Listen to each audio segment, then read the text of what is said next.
Dentro de uma típica casa de máquinas de uma usina de energia, uma longa fila de cilindros de metal repousa sobre um chão de concreto, enquanto técnicos de capacete caminham por uma plataforma gradeada e observam medidores montados em painéis de aço. Um técnico aponta para o eixo giratório dentro de uma carcaça de turbina, enquanto o outro técnico estuda números em uma tela de controle bem ao lado da máquina. As usinas a vapor, construídas há décadas, dependem dessas grandes turbinas, que giram sempre que o vapor quente empurra as fileiras de pás curvas dentro desses cilindros. Tubos, tão grossos quanto a perna de uma pessoa, transportam vapor de alta pressão de uma caldeira para a carcaça da turbina, e o eixo giratório aciona um gerador do tamanho de um pequeno caminhão. As máquinas funcionam de forma confiável, mas a casa de máquinas da turbina precisa ser grande o suficiente para acomodá-las. Imagine um técnico empurrando um módulo de turbina compacto para uma bancada de testes, usando um carrinho de metal. Enquanto isso, outro técnico conecta tubos grossos nas entradas e saídas. Engenheiros têm testado um fluido de trabalho diferente que pode fazer o mesmo processo de geração de energia acontecer dentro de uma máquina muito menor. Esse fluido de trabalho é o dióxido de carbono, que foi comprimido e aquecido até atingir o que os engenheiros chamam de estado supercrítico. Em um ciclo de teste de laboratório, um técnico pode passar por uma rede de tubos de aço cobertos com mantas isolantes, enquanto o outro técnico observa os números de temperatura e pressão subirem em uma série de monitores digitais. Quando o dióxido de carbono é comprimido a uma pressão muito alta e aquecido além de um certo ponto, o fluido não se comporta mais como um gás ou um líquido normal. Em vez disso, o fluido denso flui suavemente pelos tubos, enquanto ainda se expande rapidamente ao passar pelas pás da turbina. Porque esse fluido denso carrega uma grande quantidade de energia em um volume pequeno, a turbina que extrai a energia pode ser muito menor do que as enormes turbinas a vapor usadas na maioria das usinas hoje. Imagine um engenheiro em frente a um modelo em corte, numa bancada de trabalho sob luzes brilhantes. O modelo mostra um circuito fechado de tubulações, um rotor de turbina compacto montado em um eixo e um trocador de calor que parece uma pilha de placas de metal finas. Em vez de ferver água para criar vapor, o sistema faz circular dióxido de carbono por esse circuito, enquanto um aquecedor aquece o fluido e a pressão o empurra através das pás da turbina. O rotor giratório aciona um gerador elétrico, enquanto o fluido sai da turbina e flui por canais de resfriamento antes de retornar ao compressor. Por favor, se inscreva! Uma das razões pelas quais os engenheiros se interessam por essa abordagem fica evidente quando um técnico coloca um rotor de turbina a vapor convencional ao lado de um rotor de turbina a dióxido de carbono supercrítico no chão de uma oficina. O rotor a vapor se estende por vários metros de eixo de aço e requer um guindaste para movê-lo pela sala.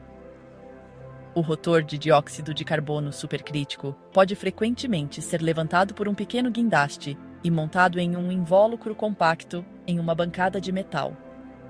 Como o fluido de trabalho é tão denso, as pás da turbina podem ser mais curtas, e a máquina pode girar mais rápido, sem precisar das enormes carcaças que os sistemas a vapor exigem.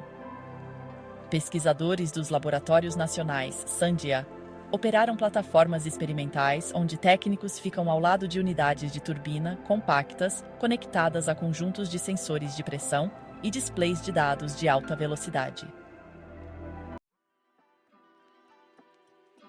Para entender como o sistema funciona, imagine uma pequena usina de demonstração, onde uma bateria de trocadores de calor fica ao lado de um módulo de turbina compacto, tudo dentro de um gabinete de aço. A energia quente de um reator, de um poço geotérmico ou de um forno industrial entra no trocador de calor através de tubos grossos e isolados que percorrem a parede da instalação. Dentro desse trocador, o circuito de dióxido de carbono absorve calor e a pressão aumenta, enquanto os técnicos observam os medidores de temperatura em um painel de controle. O fluido quente, então, corre através da carcaça da turbina, onde um rotor gira em altíssima velocidade. O eixo giratório aciona um gerador, que está conectado a cabos elétricos que vão para uma sala de controle, onde os operadores observam a potência de saída em telas do tamanho da parede. A compactação se torna crucial quando engenheiros projetam instalações inteiras em torno dessas máquinas. Em uma usina a vapor convencional, a sala das turbinas pode se estender por um vasto edifício, com guindastes aéreos para mover componentes pesados. Uma usina que utiliza turbinas de dióxido de carbono supercrítico poderia abrigar vários módulos de turbina em um prédio muito menor, com racks de equipamentos organizados como prateleiras em uma oficina mecânica. Engenheiros do Departamento de Energia dos Estados Unidos financiaram projetos de demonstração onde as unidades de teste ficam em estruturas de aço que se encaixam em laboratórios, em vez daquelas enormes salas de turbinas. No entanto, o sistema não é simples de construir. Se você visitar uma instalação de testes, verá técnicos apertando parafusos em flanges espessas, inspecionando vedações e verificando o alinhamento das pás do compressor sob luzes de inspeção brilhantes.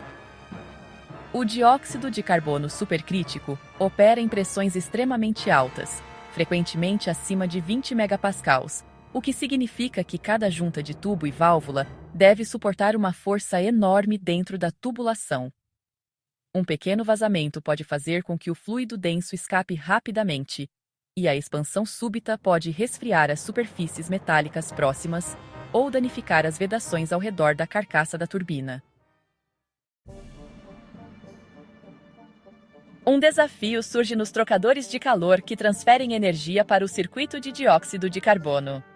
Dentro desses blocos metálicos, milhares de pequenos canais guiam o fluido através de passagens estreitas, onde o calor flui de superfícies quentes para o circuito circulante.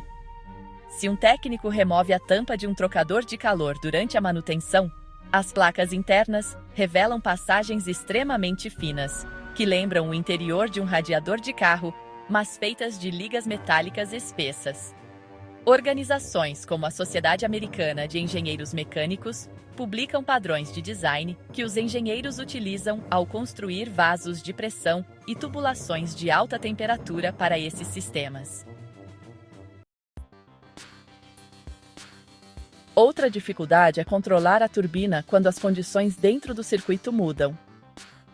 Imagine um operador sentado em uma sala de controle, observando um painel digital enquanto as leituras de temperatura oscilam em um gráfico, espalhadas por vários monitores.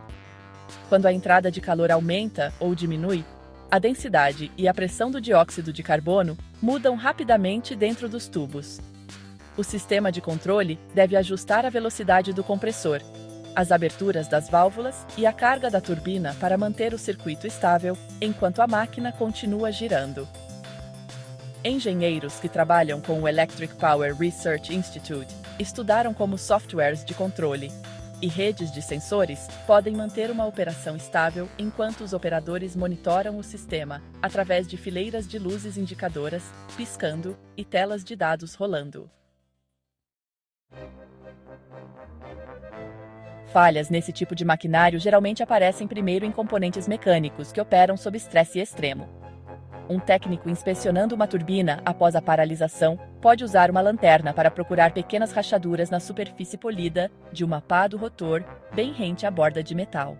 Altas velocidades de rotação impõem um estresse enorme ao eixo e aos rolamentos, enquanto o fluido de alta pressão empurra as vedações ao redor da carcaça da turbina. Se uma vedação falhar, o fluido que escapa pode acionar alarmes de pressão e fazer com que o sistema de controle desligue a turbina automaticamente. Em última análise, os limites da tecnologia são definidos pela física dentro dos tubos e turbinas. Se a pressão do fluido subir demais, as paredes metálicas da tubulação e da carcaça da turbina devem se tornar mais espessas e pesadas para conter a força. Se as temperaturas excederem a tolerância das ligas usadas nas pás da turbina, essas pás podem empenar ou falhar enquanto o rotor gira em alta velocidade. Engenheiros, portanto, testam essas máquinas cuidadosamente em instalações controladas, onde bancos de sensores medem vibração, pressão e temperatura, enquanto técnicos observam a turbina giratória através de janelas de proteção. O objetivo é determinar o quão pequenas e eficientes essas máquinas podem se tornar antes que os limites dos materiais e o estresse mecânico estabeleçam um limite prático. Muito obrigado por assistir. Por favor, curta e inscreva-se.